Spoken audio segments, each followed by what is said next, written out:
Hello అండి అందరికీ. ముందుగా నా వీడియో చూసిన వాళ్ళందరికీ, లైక్ చేసిన వాళ్ళందరికీ, అలాగే కామెంట్ చేసిన వాళ్ళందరికీ కూడా థ్యాంక్ యూ సో మచ్ అండి. సరిగ్గా నెల రోజుల కిందట మన డ్రాగన్ మొక్కలకు ఉన్న స్టెమ్స్ అనేవి కట్ చేసేసి పెట్టుకున్నానండి. అప్పుడు మీ అందరికీ చూపించాను ఇవి నాటుకునేటప్పుడు. మళ్ళీ కొత్త రూట్స్ వస్తే చూపిస్తానని చెప్పాను కదా. సరిగ్గా నెల రోజులకి మనకి కొత్త చిగురు అనేది రావడం కనిపించింది. చూసారు కదా, ఇంత చిన్నగా ఇప్పుడిప్పుడే స్టార్ట్ అవుతుంది.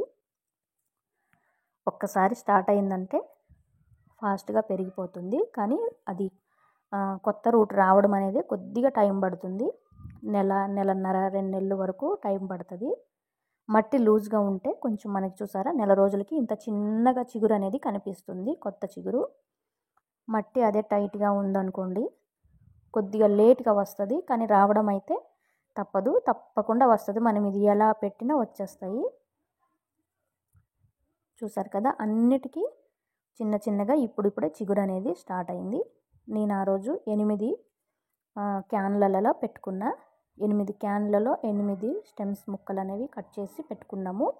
మనకి ఇంతకుముందు డ్రాగన్ మొక్కలు ఉన్నాయి కదా మన గార్డెన్లో, దాంట్లోనే పళ్ళు రావడం అనేది ఆగిపోయింది. ఆగిన తర్వాత కట్ చేసేసి అన్నిట్లో పెట్టుకున్నాను. ఇవి కూడా ఇప్పుడు అనేది వచ్చేసాయి.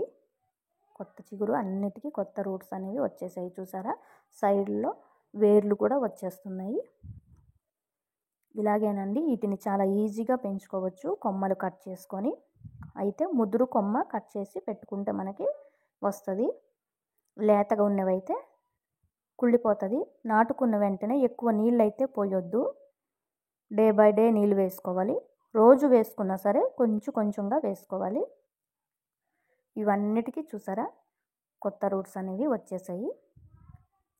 ఇవన్నీ కూడా నాకు పళ్ళు వచ్చే మొక్క నుంచే నేను ఈ స్టెమ్స్ అనేవి కట్ చేసుకున్నా. నేను ఫస్ట్ గార్డెన్ స్టార్ట్ చేసినప్పుడు ఇంత చిన్న స్టెమ్స్ కటింగ్సే పెట్టానండి. అవి ఇప్పుడు చాలా పెద్దగా పెరిగిపోయేవి. నేను దాంట్లోనే ఇప్పుడు కట్ చేసి పెట్టాను.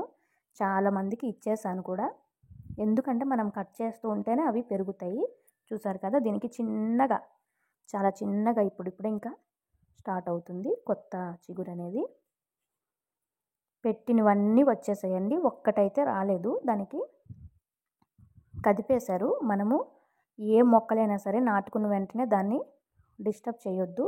ఎక్కడైతే ఉందో అదే ప్లేస్లో స్థిరంగా ఉంచాలి. అటు ఇటు జరపడం అది చేస్తే అవి కదిలిపోయి సరిగ్గా రావు. చూసారా, దీనికి కూడా చిగురు కిందకి చిన్నగా వచ్చింది, చాలా బాగా వచ్చేసింది. ఒక్కటే మిగతావన్నీ వచ్చేసాయి. ఒక్క దాంట్లో అయితే పోయింది. అది కదిపేయడం వల్ల అలా పోయిందనమాట. దాన్ని నేను మళ్ళీ వేరే ముక్క తీసుకొని కట్ చేసి పెట్టాను. దీంట్లో ఒకటి. ఇప్పుడు నా గార్డెన్లో ఈ డ్రాగన్స్ అనేవి 14 ఉన్నాయి. ఇదిగో ఈ మొక్కల్లోనివే కట్ చేసి స్టెమ్స్ అనేవి కట్ చేసి పెట్టాము. లాస్ట్ ఇయర్ ఇది మనకి ఈ ఇయర్ మనకి చాలా పళ్ళు అనేవి వచ్చేవి. ఇవి నేను ఆన్లైన్లోనే ఆర్డర్ పెట్టాను. చిన్న పీసులు నేనైతే చిన్న ముక్కలు తీసుకొచ్చి పెట్టాను. చూసారా ఇప్పుడు ఎంత పెద్దగా అయిపోయాయో. ఒక్కసారి ఇవి మనం కొనుక్కుంటే చాలు, మళ్ళీ కొనాల్సిన అవసరం లేదు. ఏవైతే కట్ చేసామో వాటికి కూడా మళ్ళీ కొత్త రూట్స్ చూసారా, కొత్త చిగురు అనేది వచ్చింది. ఎక్కడెక్కడైతే కట్ చేసామో అవన్నిటికీ కూడా మళ్ళీ చిగురు రావడం అనేది మొదలైపోయింది. ఇవి ఎప్పటికప్పుడు కట్ చేస్తూ ఉండాలి, అలానే వదిలేయొద్దు. కట్ చేస్తేనే మళ్ళీ కొత్త రూట్స్ అనేవి వస్తాయి. ఇవి మొత్తం 4 ఉన్నాయి. ముందు నా దగ్గర 3 ఉండేవి. ఒకటి ఇరిగిపోతే పక్కన ఇంకో దాంట్లో పెట్టాను, అది కూడా పెరిగిపోయింది. దాంట్లోనే కలిసిపోయినట్టు ఎంత పెద్దగా అయిందో చూడండి. ఇప్పుడు వీటిలో నుంచే ఆ కొమ్మలు అనేవి కట్ చేసి పెట్టాను. వీడియో కనుక నచ్చితే లైక్ చేయండి. Thank you.